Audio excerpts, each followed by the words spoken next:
Hello everyone.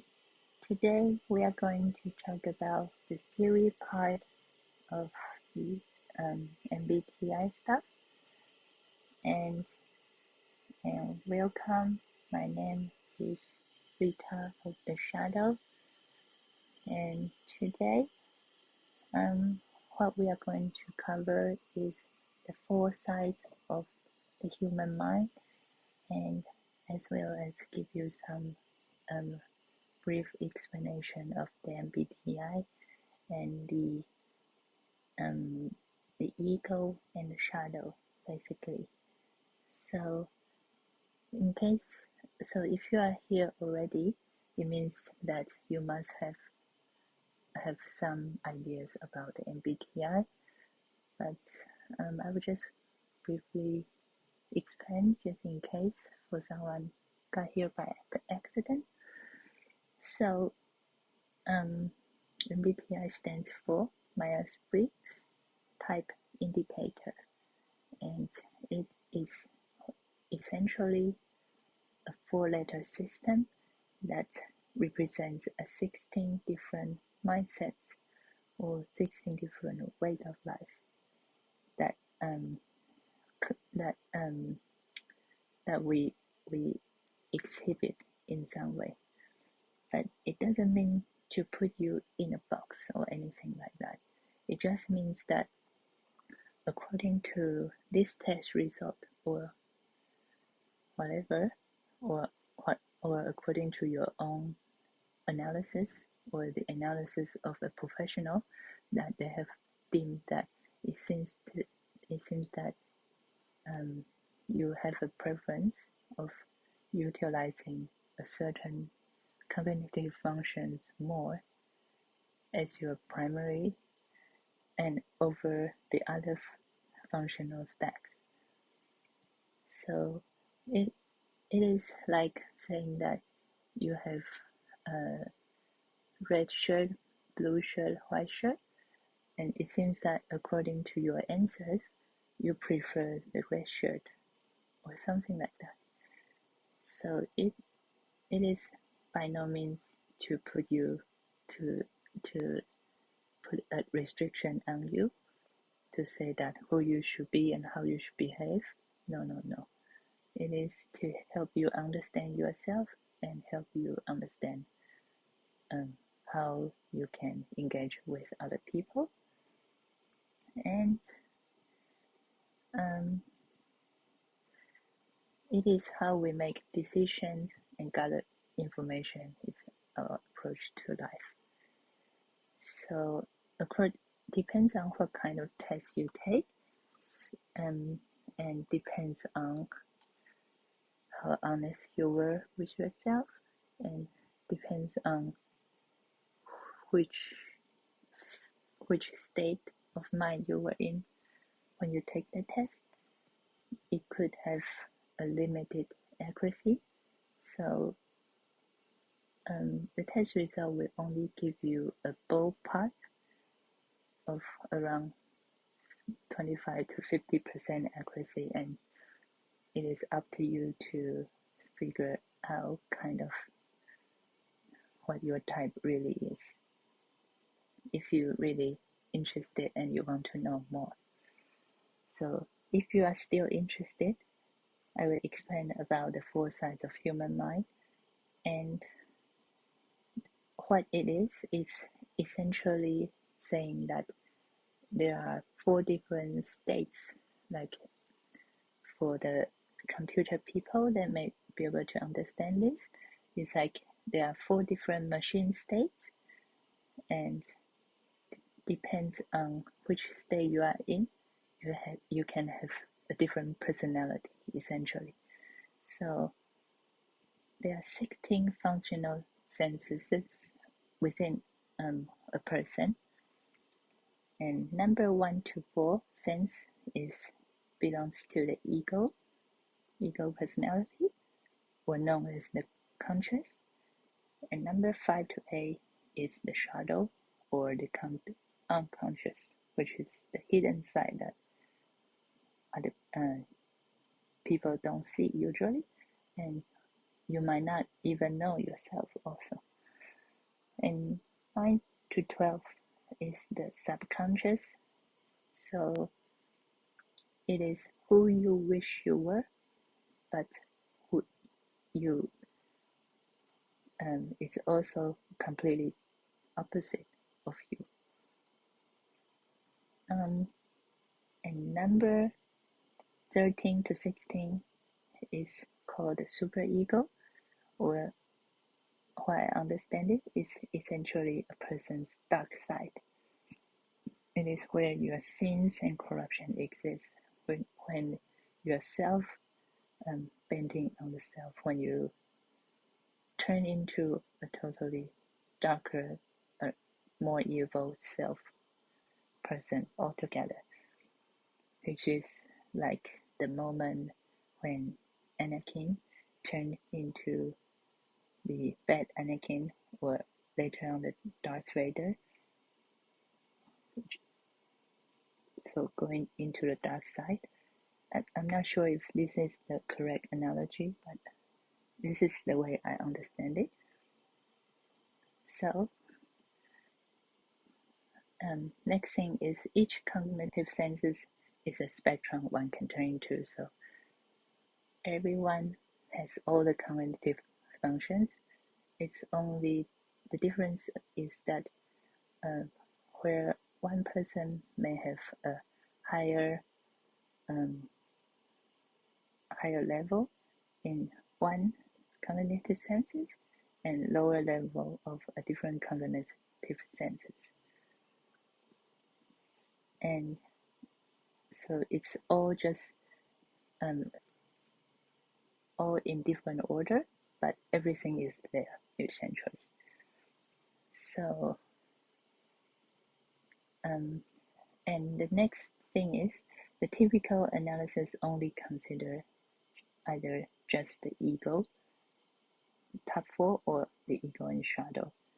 Why? Because the ego gives you the MBTI code, and also it is where your mind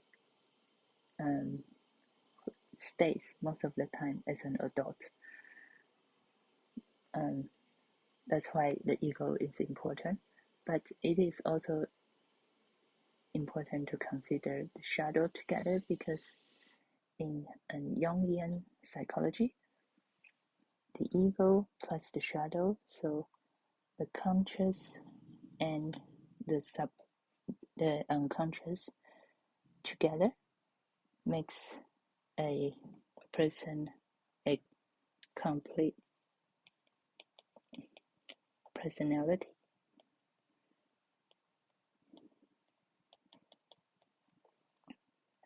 So this is called the individuation process. By mastering both the ego and shadow, you are becoming a complete person. And Carl Jung says that, or what he believes is that the ultimate goal in life is not perfection, but the pursuit of wholeness. So this is what the wholeness means. And next thing is I just briefly go through the 4 different states in the mind. So before that, just to know that the test result only show one side, even if it's accurate. So when you get your test result, it only shows you the ego. You still have all these ones, or it could show you your unconscious, if that's where you were and when you take the test, and still you don't know the other 4 sides of the mind. So this is why it was important to point that out. And you don't have to worry about these names for now, but just to go through it quickly, 1 through 4 is the hero, the parent, the child, and the inferior. they both have do a different thing for an ego, and same goes for the shadow, the subconscious, and superego. But we won't go to the subconscious and superego just yet, because to be perfectly honest, I still haven't grasped the the utility of the two on the right and how to explain them correctly. So I'm going to skip that and just focus on the ego and the shadows for the time being.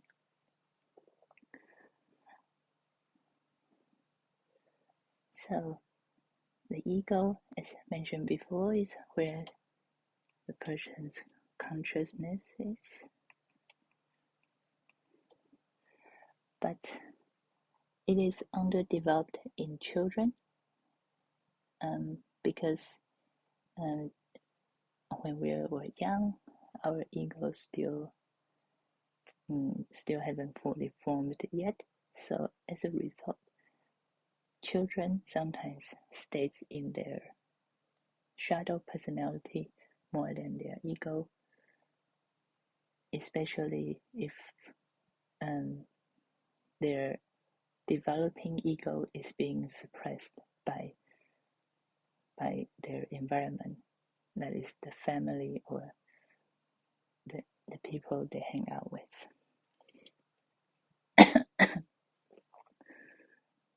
And excuse me. So the ego is what commonly referred to as the person's type. When you get a type code, it's usually not usually, but it is always referring to the ego one, unless it's stated otherwise. And the top four function, as I just mentioned before, the hero function. The hero function is the primary focus of the psyche, and you can imagine it as the hero saving the world, and it's always on the move, always taking action. It's very powerful, and it's doing a lot of things, but it is also a little bit reckless. A little bit reckless.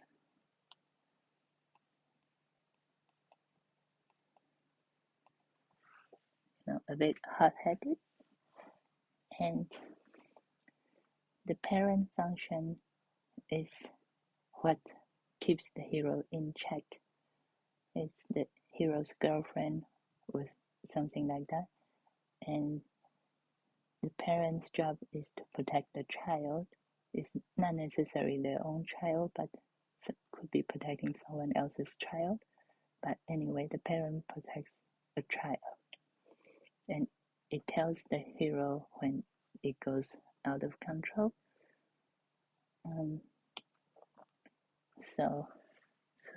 So the parent is taking a more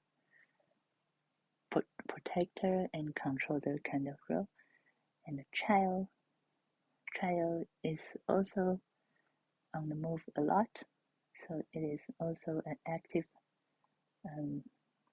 function. It is very innocent, direct, playful, but a little bit irresponsible, and it is also vulnerable to getting hurt because it is still immature sometimes. So yeah, and it is also important to understand that the functions, they exist on an axis. So the hero and the inferior, they are one axis, and the parent and the child are the second axis. So we will explain what the axis means later, but just know that they are related somehow for now. And the inferior function has many names. It is sometimes also called the anti, the aspirations, the oppositions, and there could be other ones, I don't know. And what it is inferiority complex. It is what the hero lacks and what he wish he has, and where when it's underdeveloped, it makes a person feel insecure. So the insecurity of the hero, and but when that's why it is sometimes called aspiration or the opposition, because when it is reach maturity, it can become an aspiration for the hero to improve and to be better. So in that case, it won't be an inferior function anymore, but an aspiration instead. Next, we go into the shadow of the psyche, and everyone has all 8 functions and is able to do everything. So the functions lower in the stack takes on a more negative characters, as we can starting to see from the inferior function and the child function, and that also naturally means that the functions below those taking on an even more negative flavor unless otherwise addressed. So that is because shadow side tend to have less maturity.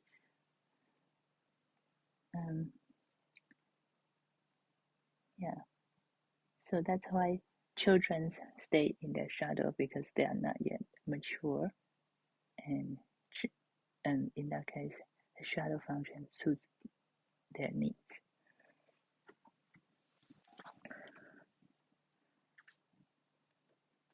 So shadow is not always bad. It can become more optimistic. I always have problem with this word, and when you're able to master your shadow, you can have fantasy using all 8 functions. So the functions exist in the shadow. You can consider it as the twisted version of the same ones in the ego. So the nemesis is like an anti-hero. He instead of keeping hero in check, he's more like trying to disturb the hero and try to get in his way. So where hero trying to save the world, nemesis brings in concerns and worries that may not be always founded. And critic is like an anti-parent. So where parent is a protector, critic is controlling,